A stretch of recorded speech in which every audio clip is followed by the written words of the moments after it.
Hey guys, what's happening? Not another one of my lesser spectacular videos. Gonna do this one just real quick, off the hip kind of a deal. Hurricane Michael just rode up through the Gulf and smacked the panhandle of Florida and southwest Georgia. I reside in southwest Georgia. While the storm was running up through the Gulf, my family and I were in Disney World in Orlando, and it may have sprinkled rain on us twice. But the homestead back here got whacked pretty good. My town is without power. Guys are out there trying to get it up and running. I had been debating on buying a generator for my camper because most campgrounds I go to are already set up and ready to ride for, power, so I don't, but there are places that I want to take the camper that don't have power, and I was like, hey, well, I need to get a generator anyway. I knew coming back that I would be able to more than likely get water hooked up to the camper, and all that kind of stuff, but I knew that it would be easier for me to get water, AC, hot water and all that kind of stuff to the camper than it would be trying to get a generator for my entire house. So we ran by Harbor Freigh and picked up this 3500, Predator series. There's 100 million different videos of them out there. I'm doing mine. It's pretty quick. Wyatt, did you have fun at Disney World? You have fun? Have a good time? I'm doing my own little rendition of it. It's just basic common sense, kind of like straightforward. Here's what this generator has done for me, and this is why I would recommend it and why I like it, and not simply because I spent money on it. There's stuff that I've spent money on that I don't like, and I'll tell you I don't like it. This generator's been awesome. Right now it's running, and you can hear it. I mean, is it loud? Not really. It's a awesome generator for the money. It powers my 35-foot Springdale. Now that said, I did put my hot water heater, my refrigerator, I did switch them over to run on LP, propane. And so that wasn't pulling a load in the electrical grid on the camper. But I have two televisions in there, 15,000 K AC system, microwave, all that kind of stuff. My wife blow dryers and flat irons her hair and all that kind of stuff, so she has something that pulls draw on it. We got a Keurig coffee pot in there. Now, even with all that said, I still would try to be selective about it. If she was blow drying her hair and I was trying to cook coffee, I'd switch the AC off. That's already nice and cool in the mornings. It's fall here, so that's not a big deal for me.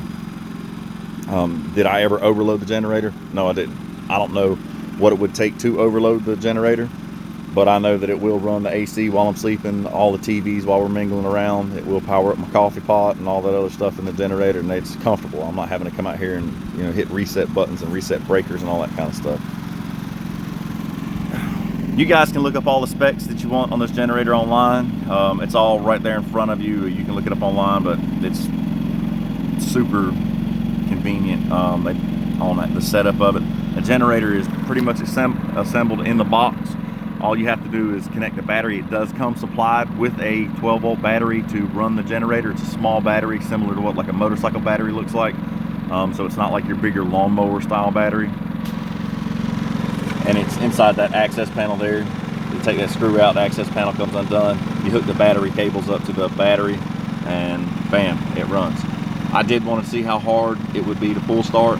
The very first time that I started this generator up, I put the carburetor or the throttle control to start, pulled the handle one time, bumped it back to run, and it was running fine. Like, it didn't even choke out at choke. I mean, the very first time I started this thing up, I put fuel in it, pulled the handle, and it fired up. You do have to top off the oil. Mine had some oil in it. I don't necessarily think that their specs are right on their oil capacity, because I have changed the oil on it, and it doesn't take, it says 1.16 quarts in the manual. I'm able to get about 3/4 of a quart in there. I don't know. You guys make sure that it just is full when you do change the oil. But I have done the 25-hour break-in cycle. So we're running right now currently at 123 volts. We're running 1.5 amps. So I don't have anything inside the camper drawing on it. And there's your run time. It's been running for 24 hours. I went ahead and did the oil change.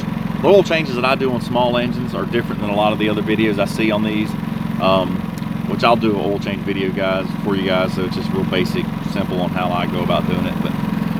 But it says 11 hours of run time. I'm actually getting more time than that. I filled this up last night at about, I guess, 9:30 or whatever. It is currently 10:05. So I'm getting close to 13 hours. I have not added any more fuel to it since then. So it will hold, I think you're probably going to see an average of 11 to 13 hours, 14 hours of runtime on it, depending on how much load you're running the generator, how much time you're doing it. And I want to say my fuel tank is roughly like 2.8 gallons. When we left Harbor Freight, we loaded this up, bought some more fuel cans or whatnot, loaded the generator up, and went to the gas station. I just opened the box up and unscrewed it and filled it up at the pump, and it took about 2.8 gallons before it was just ready to run out of the top of the cap. So right around 2.8, 3 gallons, and I'm getting around 11, 12 hours of runtime out of it.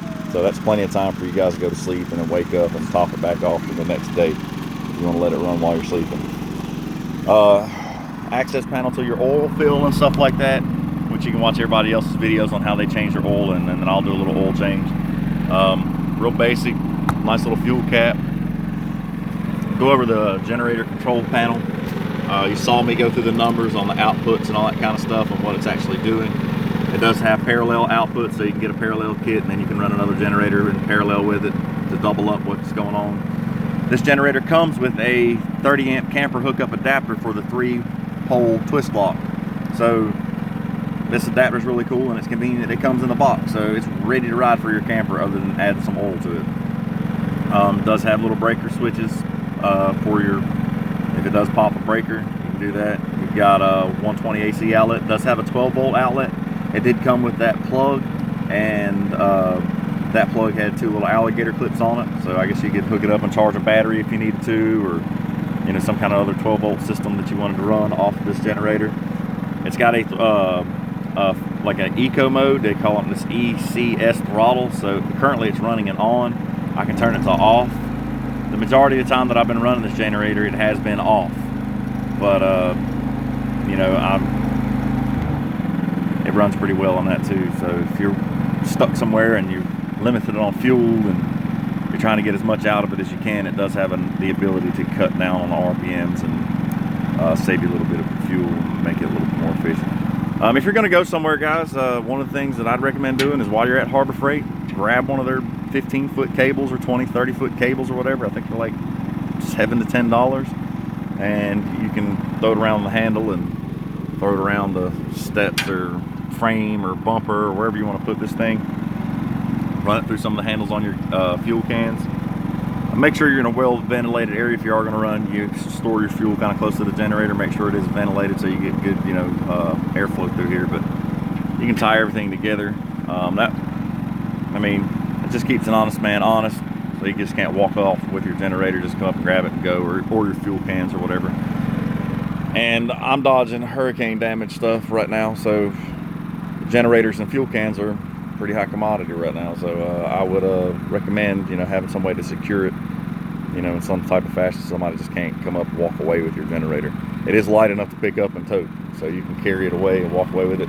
It's on wheels, so you can roll it around. But man, I'm sitting here doing this video review. It's running and you can hear me just fine. So again, this is my basic review of the Predator 3500 generator. Really cool little generator, works great, powers my camper. Happy with that, and I look forward to running it down the road and taking it places and having all the faith in the world that it's going to fire up and run like I want to. If you guys do set it up after you've run it for a while and you're not going to go camping or you're not going to use it for a while, try to let all that fuel run out until the generator turns off, and that way when you go to fill it back up again, you're actually filling it with fresh fuel. Do run like stable or some type of fuel additive, that helps keep moisture and all that kind of other stuff out. I like to run the 360 Marine stable stuff for generators and whatnot. Run non-ethanol gas. It says no E85, 10% ethanol, which is cool. I'm not a big fan of even 10% ethanol fuel. I like to run 100% non-ethanol, 100% unleaded gas. So it just, with some stabilizer in it, I just have better luck with it down the road when I need it. If I go camping with it again 6 months from now, I can walk out, hit the button, and it's going to fire up and run. But initial review, guys, it's great. If I have any issues with this down the road, or if it gives up the ghost on me, or something stupid happens to it that I feel like is really a poor design or something like that from this Predator, I'll make a video of it and let you guys know. the first 25 hours, things been awesome. It got my kid, my wife, and myself in the camper at the house with AC and all the commodities of, you know, going to a campground in my backyard while you know, the utility guys are out there working their tails off for us trying to get power restored to this area. Anyway, guys, basic rundown on my 3500, you know, Predator generator for my 35-foot 30-amp camper. Thumbs up, go out and get one. Price points on it's great. You know, even if I think they have 2 or 3 different protection plans you can get for them. Buy one of them. That way, if you do have a problem with it, take it back. Anyway, guys, I'll do a break-in oil change video next if you want to stay tuned for that one. Thanks a lot for your time. If you have any questions or comments, feel free to hit me up. If they're stupid, keep them to yourself. Thanks so much, guys. Appreciate y'all.